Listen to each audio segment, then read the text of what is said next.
آپ یقین جانے میری فیملی کو جلدی پتہ چل گیا.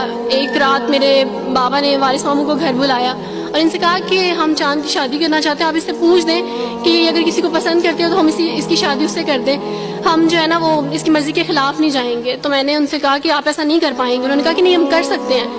مجھے یہ تھا کہ مجھے پچھتاوا نہ رہے کہ میں نے شاید اس دن پاپا سے بات کرتی تو پاپا مان جاتے. تو میں نے ان سے کہا کہ پاپا میں ایک مسلمان مرد سے شادی کروں گی, آپ ایسا میرے لیے کر سکتے ہیں؟ اگر آپ کسی مسلمان سے میری شادی کریں گے تو ٹھیک ہے, میں شادی کرنے کے لیے تیار ہوں. میری گھر میں ایک سناٹا چھا گیا اور اس خاموشی کے بعد جو ہے یعنی سب فیملی والے رونے شروع ہو گئے. انہوں نے کہا کہ آپ اپنے مذہب میں واپس آ جاؤ. لیکن یہ ہے کہ میں دین اسلام قبول کر چکی تھی. آپ یقین جانے جس طرح لوگ مختلف ہیں اسی طرح ان کے مسائل بھی مختلف ہیں. مجھے مینٹلی بے انتہا ٹارچر کیا گیا, مینٹلی مجھے یعنی اس چیز کا احساس دلوایا گیا کہ ماما پاپا روتے ہیں. میرے پاپا نے آپ یقین جانے خود کو پھانسی لگانے کی کوشش کی میری آنکھوں کے سامنے. میری ماما نے خود پہ پیٹرول ڈال دیا اور خود کو جلانے کی کوشش کی میری آنکھوں کے سامنے. اور میں اپنے روم میں بیٹھ کے یہ کہتی تھی کہ اللہ اگر میں حق بھی ہوں نا تو میری فیملی کو کچھ نہیں ہونا چاہیے.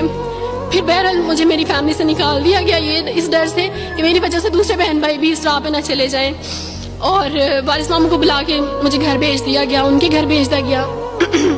جب میں گھر سے آ رہی تھی تو وارث ماموں نے کہا کہ بیٹی اگر آپ کا کوئی سامان ہے تو آپ لے لیں. تو میں نے ان سے کہا کہ اس گھر سے صرف ایک ہی چیز میرے ساتھ جا رہی ہے اور وہ ہے میرا نام جو ماما پاپا نے مجھے دیا تھا. میں چاند رات میں پیدا ہوئی تھی اس لیے انہوں نے میرا نام چندہ رکھا تھا, بس وہ نام لے کے آئی. آپ یقین کریں ہمیں کہا جاتا ہے جبرن اسلام قبول کیا جاتا ہے. اسلام قبول کرنے کے بعد وہ جبر کیا جاتا ہے کہ آپ سوچ بھی نہیں سکتے. آپ کو اپنے ماں باپ سے ہی ملنے نہیں دیا جاتا, آپ کو اپنے ہی چھوٹے بہن بھائیوں کے پاس نہیں جانے دیا جاتا. آپ ہاسپٹل میں تھی ڈیلیوری کے ٹائم. آپ یقین جانے میرے پاس کوئی بھی نہیں تھا جو مجھے بیڈ سے اٹھا کے بٹھا سکتا. ایسے موقع پہ مجھے اپنے اپنوں کی ضرورت تھی, لیکن میرے اپنوں کے جبر نے میری ماما کو مجھ سے دور رکھا, میرے بہن بھائیوں کو. میرے کرسچن کولیگس نے ہی میری فیملی کو پریشرائز کیا کہ اس کو فیملی سے نکال دیں, کیونکہ اگر آپ اس کو ملیں گے تو مزید لوگ بھی عبدالوارث کی طرح چندہ کی طرح اسلام قبول کریں گے. میں نا ہاسپٹل میں لوگوں سے کہتی تھی کہ مجھے بیڈ سے اٹھا کے بٹھا دیں, سیزیرین کے بعد میں اٹھ نہیں سکتی, میرا بیبی رو رہا ہے, کوئی مجھے بیبی پکڑا سکتا ہے. آئیڈیا ہی نہیں تھا ہاسپٹل میں کیا کیا لے کے جاتے ہیں. میرے پاس ایک ایسا دوپٹہ نہیں تھا جو میں چینج کر سکتی. ایسے موقعوں پہ آپ یقین جانے آزمائش اور جبر اسلام قبول کرنے کے بعد ملتا ہے.